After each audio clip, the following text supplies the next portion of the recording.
Շնորհակալություն, անչափ շնորհակալություն, բայց չգիտեմ ում հայտնեմ Դաշնակցության քաղաքական հոգեհանգիստը այսքան հանդիսավոր կազմակերպելու համար, որովհետև հիրավի այդպիսի մեծ եւ երկար պատմություն ունեցող մարմինը արժանի է այսպիսի հանդիսավոր հոգեհանգստի։ Սիրելի ընկերներ, հնարավոր է, որ դուք հիմա ժամանակ առ ժամանակ այսուհետ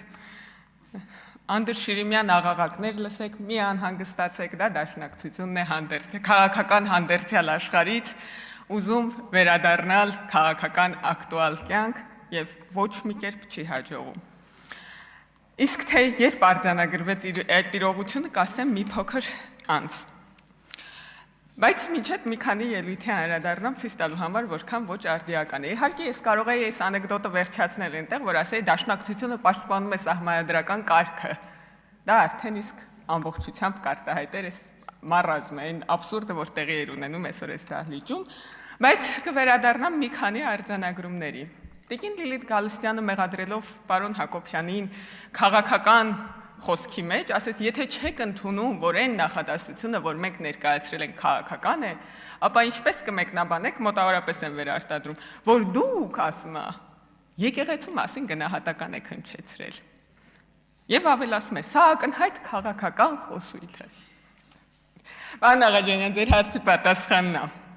Եկեղեցու մասին պատկերացնում եք մարդը եկեղեցու դավանաբանական կրոնի հավատի մասին միտք հնչեցնի եւ ինչ որ մեկի գլխում առաջանա, որ սա քաղաքական գնահատական էր, որ դեպքում դա կարա լինի։ Իհարկե այն դեպքում, երբ եկեղեցու քաղաքականացված թևը ամբողջ եկեղեցուն մխրճել է քաղաքականության մեջ։ Պարոն Գեղամ Մանուկյանը հասավ այնտեղ, որ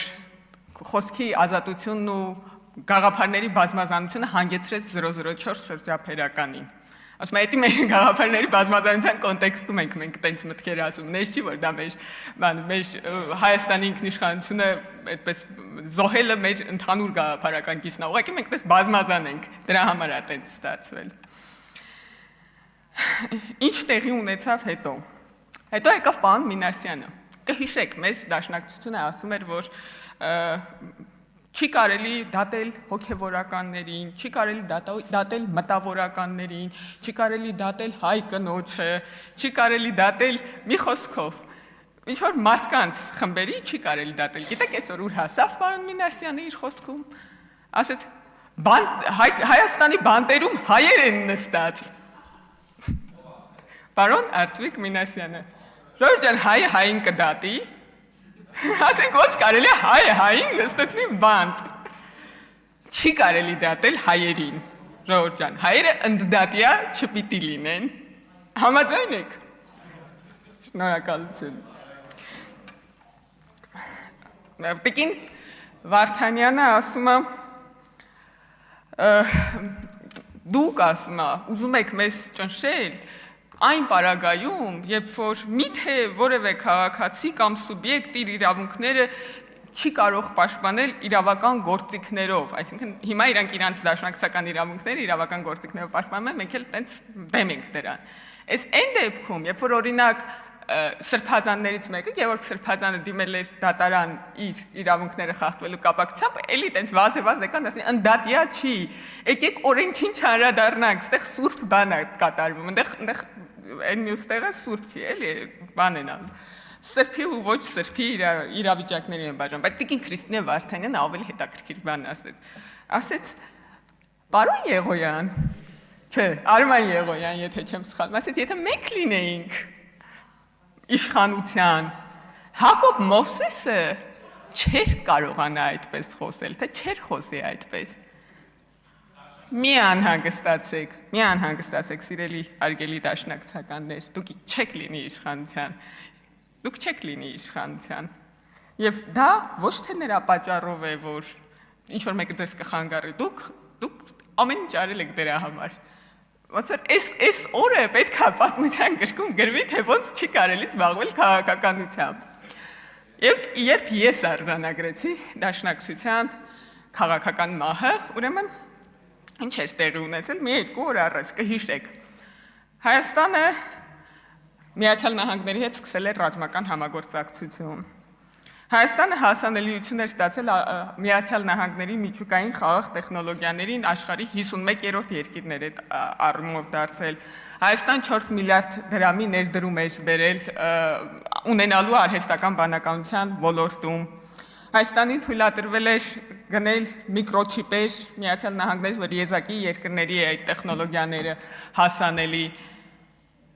Այդ հաջորդ օրը հայտարարությունների ժամին Գառնիկ Դանիելյանը եկավ մոտեցավ Էսամբյոնին եւ խոսեց Երևանի ասֆալտի ճաքերից։ Երևանի ասֆալտի ճաքերից։ Ժողովուրդ ջան, Երևանի ասֆալտի ճաքերը, ինչպես նաեւ բազում այլ ճաքեր, որ տեղի են ունենում առօրյա կյանքում, շատերին է հետաքրքրում, մեզ էլ է հետաքրքրում։ Մենք կարանք գնանք ասֆալտի ճաքերով զբաղվենք, բայց հասկանում եք Գառնիկ Դանիելյանը, գիտեք որտեղից է հասել նահանջելով։ Ոսկեպարից Արցախով հասել է Երևանի ասֆալտի ճաքերին։ Իզուր չի, որ ինքը խրամատի հետ համեմատեցինք, խրամատավորված հետ եկե հասել է Երևանի ասֆալտի ճաքերին։ Ոնց կարելի է առանց արձանագրելու, թե ինչ պայմաններում ենք գտնում։ Դուք պատկերացրեք, ես 44-օրյա պատերազմի ժամանակ կամ ջերմուկյան մարտերի ժամանակ վեր կենայի սկսեի խոսել Երևանի ասֆալտի ճաքերից։ Գառնիկ Դանիելյանը իր մտքում դեռ խաղաղություն չի հաստատել, ասում է, նկատի ունեմ Գառնիկ Դանիելյանը ասելով ամբողջ այդ դաշնակցական մտածողություն ունեցող մարդկանց։ Այդ մարդիկ ասում են, որ հեսա Հայաստան կործանվում է, պետքա փրկենք, փրկիչ են ման գալիս, այս կողմում են, կողմում ես երկրում, փրկիչների են ման գալիս, հետո կործանվում ենք, վերջ, վաղը մյուս օրը չենք լինելու, խաղաղություն չկա, բայց եկեք խոսենք Երևանի ասֆալտի ճաքերից։ Ինչի՞։ Որովհետև մարդկանց իրոք հետաքրքրում է Երևանի ասֆալտի ճաքերը, բայց Երևանի ասֆալտի ճաքերից կարող խոսեմ ես,